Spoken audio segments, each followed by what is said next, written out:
আন্তর্জাতিক মহলের একটা বিশেষ আগ্রহ রয়েছে বিএনপির চেয়ারম্যান জনাব তারেক রহমানের প্রতি, ওনার নেতৃত্বের প্রতি, ওনার বাংলাদেশ নিয়ে উন্নয়ন ভাবনার প্রতি। তো এর প্রেক্ষিতে আজকে সাক্ষাৎ করেছেন ওনার সাথে নর্ডিক দেশগুলোর ambassador of Norway, ambassador of Sweden, ambassador of Denmark এবং বাংলাদেশের একমাত্র স্মার্ট সিটি বসুন্ধরা এখন আরো নিরাপদ, আধুনিকতায় আরো এক ধাপ এগিয়ে। আরও সাক্ষাৎ করেছেন আজকে অ্যাম্বাসেডর অফ রাশিয়া।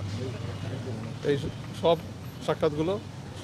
সৌজন্যমূলক সাক্ষাৎ ছিল, অত্যন্ত কোডাইল একটা এক্সচেঞ্জ হয়েছে ওনাদের সাথে। আমাদের দেশের ন্যাশনাল ইন্টারেস্টের ভিত্তিতে আমরা কীভাবে তাদের সাথে কাজ করতে পারি এখানে ডিসকাশন হয়েছে, আলোচনা হয়েছে ট্রেড, ইনভেস্টমেন্ট, এনার্জি নিয়ে, তারপরে এডুকেশন নিয়ে, তো বিভিন্ন আমাদের 31 দফার বিভিন্ন যে কর্মসূচিগুলো আমরা বাস্তবায়ন করতে চাচ্ছি বাংলাদেশের মানুষের ম্যান্ডেট যদি আমরা ইনশাআল্লাহ অর্জন করি 12ই ফেব্রুয়ারির নির্বাচনে, তো কীভাবে আমরা তাদের সাথে কাজ করতে পারি এবং বাইল্যাটারাল রিলেশনসগুলো বলেন আপনার ফরেন ইকোনমিক কোঅপারেশনের মাধ্যমে কীভাবে এগিয়ে নেওয়া যায় এই বিষয়গুলো নিয়ে